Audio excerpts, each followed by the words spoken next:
어젯밤 요르단전 한국이 대위기를 맞이했습니다. 조규성의 계속되는 실수에 한국이 득점 기회를 수차례 놓치며 위기를 맞이했었는데요.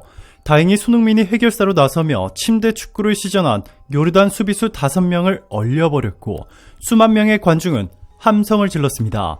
심지어 요르단 관중들도 저게 말이 돼? 와, 소리를 지르는 장면이 생중계 화면에 잡히자 난리가 났습니다.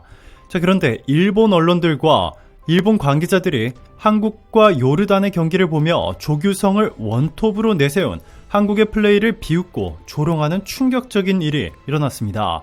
16강에서 만나면 일본이 한국은 가볍게 이길 수 있는 수준이라며 입에 담지 못할 말까지 섞어가며 한국을 비하했습니다. 자, 그런데 경기 직후 손흥민의 폭탄 발표가 나오면서 일본은 한국과 경기를 포기라는 대반전 폭탄 발표를 하며 발칵 뒤집혔는데요. 도대체 무슨 일이 있었길래 이 몇 시간 만에 이렇게 대반전이 일어난 것인지 지금부터 이 너무나도 놀라운 소식 여러분들에게 바로 전해드리겠습니다. 어젯밤 한국과 요르단의 경기는 너무나 충격적이었습니다. 위르켄 클린스만 감독이 이끄는 한국 축구 대표팀은 20일 오후 8시 30분 카타르 도하의 알투마마 스타디움에서 열린 요르단과 아시안컵 조별리그 2조 2차전에서 2대2 무승부를 기록했습니다. 전반 9분 캡틴 손흥민의 골로 앞서갔지만 전반 수비수가 무너져 2실점을 내줬습니다. 벼랑 끝에 몰린 한국을 구한 건 상대 자책골이었습니다. 상대의 자책골이 아니었다면 우리는 요르단에 2대1로 패했겠죠. 무엇보다 조규성이 완벽한 찬스를 너무나도 많이 놓쳤습니다. 1대2로 지고 있던 전반 추가 시간 조규성은 골문 바로 앞에서 빅찬스를 날렸습니다. 이기재의 중거리 슈팅에 골키퍼 선방에 걸렸지만 공은 조규성 바로 앞에 떨어졌습니다. 하지만 조규성의 슈팅은 빗맞았습니다. 골대 위로 로켓이 우주로 날아가듯 떠버렸죠. 조규성이 또 한 번 골 찬스를 놓쳤습니다. 후반 20분 조규성이 골문 바로 앞에서 공을 잡았는데 이 슈팅이 골대 위로 넘어갔습니다. 주심은 이미 옵사이드를 선언했지만 골을 넣어놓고 다음 상황을 기다려야 했습니다. 그러나 조규성은 이 기회를 날렸습니다. 후반 21분에도 조규성은 무리한 드리블을 시도하다가 공을 빼앗겼습니다. 결국 조규성은 골을 넣지 못한 채 그라운드에서 나와야 했는데요. 후반 24분 공격수 오현규와 교체 아웃됐고 통계 사이트 풋몹은 조규성에게 낮은 평점 6.3을 부여했습니다. 활약이 매우 좋지 못했다는 뜻입니다. 조규성은 자신의 최대 장기인 제공권도 살리지 못했는데요. 공중볼 경합 4차례를 벌였으나 모두 실패했습니다. 한국 네티즌들도 조규성의 플레이를 매우 아쉬워했습니다.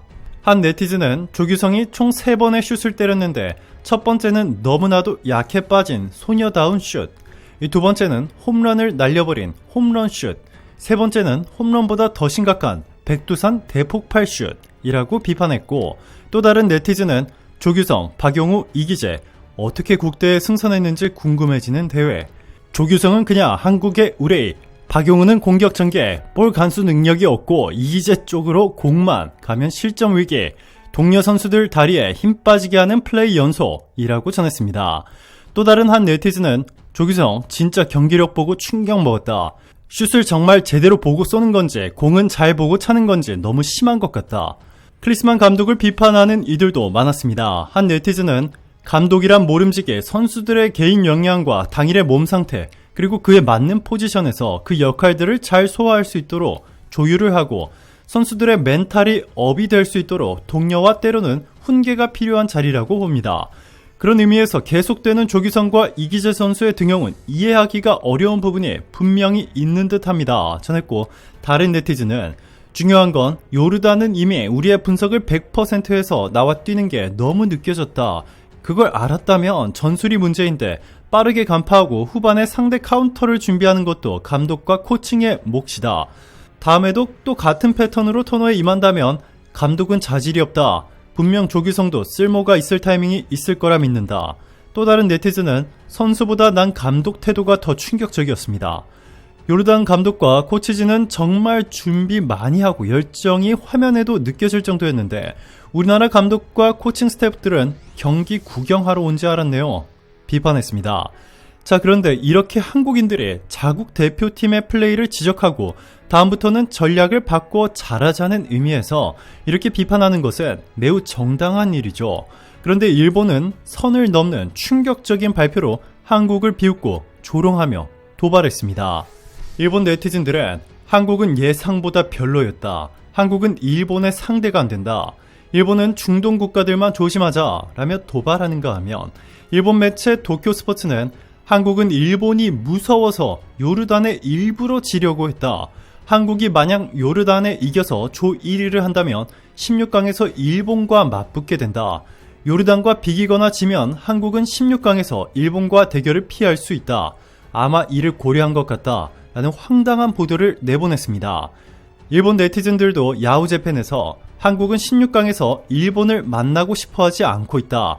일부러 요르단에게 비긴 것 같다. 일본은 한국처럼 짧은 패스를 구사하는 팀에게 매우 강하다. 한국은 일본의 상대가 안 된다. 라며 마치 한국이 일본이 무서워서 피하고 있다는 선을 넘는 발언들을 쏟아내고 있습니다. 자, 그런데 얼마 전 일본을 2대1로 이긴 이라크의 생각은 일본과 완전히 달랐습니다. 이라크전 결과를 알린 일본 축구협회 인스타그램의 게시물에는 일본 대표팀을 놀리는 듯한 댓글이 매우 많이 달려 있습니다. 특히 우리는 이라크인데 너희는 뭐야? 라는 조롱성 댓글이 여러 있었고 일본 언론들은 한국 축구를 조롱하는데 일본이 사실상 더 심각하다 등의 의견도 많았습니다. 심지어 이라크 국가대표팀 관계자들도 경기 후 한국이 훨씬 강하다. 한국은 이기지 못할 것 같다. 라며 일본과 비교해 일본은 큰 충격을 받았습니다. 경기 후 클린스만 감독도 대대적인 변화를 예고했습니다. 일각에서는 조규성을 빼고 토트넘과 똑같이 이 손흥민 원톱 체제를 통해 이강인과 손흥민의 케미를 폭발시킬 것이라는 놀라운 소식이 전해졌는데요. 예상 못한 깜짝 발표에 일본도 난리가 났습니다. 일본 매체들은 손흥민, 이강인 그리고 김민재는 일본이라 해도 도저히 상대할 수 없는 괴물 같은 선수들이다. 손흥민은 세계 아시아 선수 1위, 이강인은 제2의 메시, 김민재는 아시아 수비수 역사상 1위라 불린다. 이들을 결승에서 만나지 않는다면 일본은 큰일 난 것이다 전했습니다. 손흥민도 경기 후 직접 이름은 언급 안 했지만 조규성의 한 번의 소녀슛과 두 번의 화산 대폭발 슛을 언급하며 실수를 개선하기 위해 엄청난 변화가 있을 것이라 알렸습니다. 한 영국의 축구 레전드는 한일전에 대해 이렇게 예측했습니다. 손흥민 원톱에 이강인이 개인기로 휘집어 놓으며 김민재가 철벽 방어를 한다면 일본은 아무것도 못하고 얼어버릴 것이다. 매우 기대된다. 빨리 보고 싶다. 라고 말이죠. 오늘도 감사합니다. 최고로 멋진 하루 보내시길 바랄게요.